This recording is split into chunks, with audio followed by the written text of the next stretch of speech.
Te salut, bine te-am găsit la un nou video. Astăzi o să-ți prezint desenele mele, așa că nu uita să-mi lași în comentarii dacă ți-a plăcut acest videoclip și dacă mai vrea astfel de videoclipuri pe acest canal. Bun, acesta este primul desen, este un desen, o schiță. Eram destul de pasionat, descoperisem puțin portretele. Al desen este o fată care postura mea a fost destul de greu să o fac, fiindcă a fost primul desen de genul acesta. Reacțiile mi-au venit așa pe parcurs, inițial trebuia să fie nici de rani să fac așa o barbă, ca și foarte, foarte tare.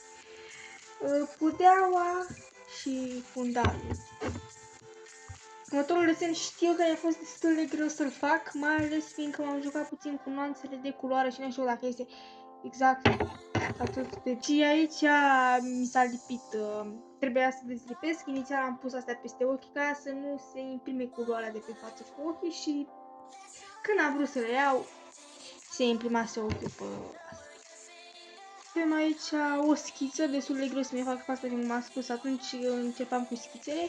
Și aici doi ochi. Inițial a fost pe o foaie, dar am tăiat și am lipit aici. Iar aici avem desenul cu Pensalinic, Rasul Borcea. Inițial trebuia să dau cu altceva doar că, da? Și cam așa e și podul.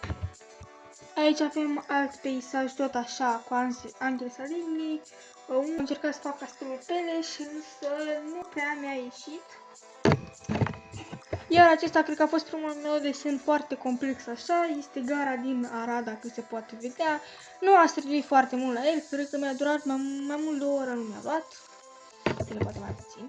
Aici am zis să desenez ce văd, așa că am desenat doar mobilierul și ce se află pe mobilier. Desenul acesta este făcut recent de pe o poză